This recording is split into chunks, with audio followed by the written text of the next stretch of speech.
Hello friends, আসসালামু আলাইকুম। আমার চ্যানেলে নতুন একটি রেসিপি দেখার আমন্ত্রণ জানিয়ে শুরু করছি আজকের রেসিপি। আজকে আমি সেমাই দিয়ে একটা ডেজার্ট আইটেম তৈরি করে দেখাবো, তাও আবার পাখির বাসার মতো দেখতে আর খেতে দারুণ লাগে। আপনারা অবশ্যই একদিন বাসায় ট্রাই করবেন। একদম ইউনিক একটা রেসিপি। ঈদের দিন স্পেশাল রেসিপি হিসেবে আপনারা এই আইটেমটা রাখতে পারেন।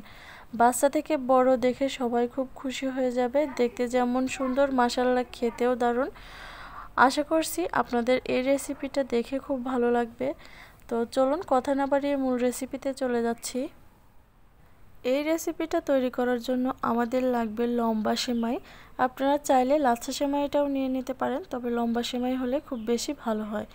এখানে 1 টেবিল চামচ ঘি দিয়ে দিচ্ছি আর তার সাথে এই সেমাইগুলো একটু ভেঙে নিয়েছি। এখন এগুলোকে ভেজে নেব।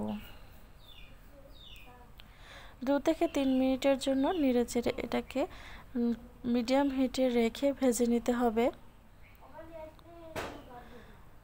এখন এর মধ্যে দিয়ে দিচ্ছি কনডেন্স মিল্ক। এখানে 1 কাপ পরিমাণ কনডেন্স মিল্ক দিয়ে দিয়েছি। অবশ্যই এই রেসিপিটা তৈরি করতে কনডেন্স মিল্ক ব্যবহার করতে হবে। কনডেন্স মিল্কের পরিমাণ কম হলে কিন্তু সেমাইটা জমাট বাঁধবে না, তো অবশ্যই এখানে কনডেন্স মিল্কটা ব্যবহার করবেন।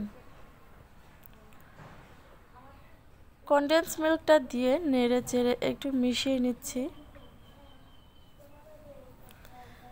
যখন এটা খুব আঠালো ভাব হয়ে যাবে তখন এরকম কয়েকটা বাটি নিয়ে নিয়েছি আমি।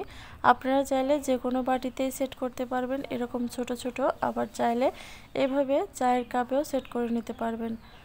তো আমি এভাবে দেখুন চেপে চেপে এভাবে সেট করে নেব।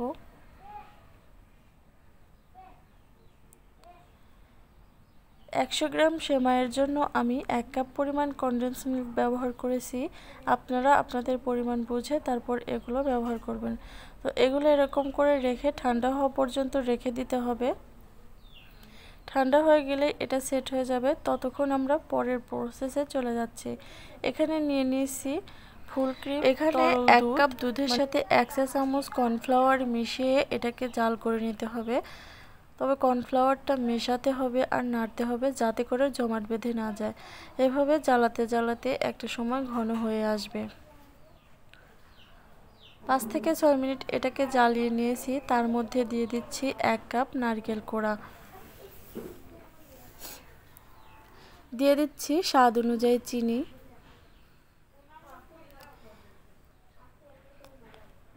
এখন দিয়ে দেব কিছু ড্রাই ফ্রুটস। এখানে আমি বাদাম আর কিশমিশ ব্যবহার করেছি, আপনারা আপনাদের টেস্ট অনুযায়ী ব্যবহার করবেন।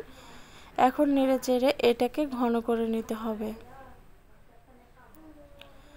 দিয়ে দিচ্ছি সামান্য পরিমাণে লবণ। যারা মিষ্টি খাবারে লবণ পছন্দ করেন না তারা চাইলে স্কিপ করতে পারেন। তো এভাবে নাড়তে চাড়তে একটা সময় এটা ঘন হয়ে আসবে। এরকম ঘনত্ব রেখে এটাকে নামিয়ে নিতে হবে, কারণ ঠান্ডা যখন হয়ে যাবে তখন এটা আরও একটু জমাট বেঁধে যাবে। তো এদিকে এগুলো সেট হয়ে গেছে, এখন এগুলোকে আমি তুলে নিচ্ছি। খুব সুন্দরভাবে এগুলো উঠে আসবে আর দেখতেই পারছেন এটা কিন্তু সেট হয়ে গেছে। এখন আগে থেকে যে ক্ষীরটা বানিয়ে রেখেছি সেটা এখন এর মধ্যে দিয়ে দিব। আর দেখতেই পারছেন এটা কিন্তু অনেকটা ঘন হয়ে গেছে।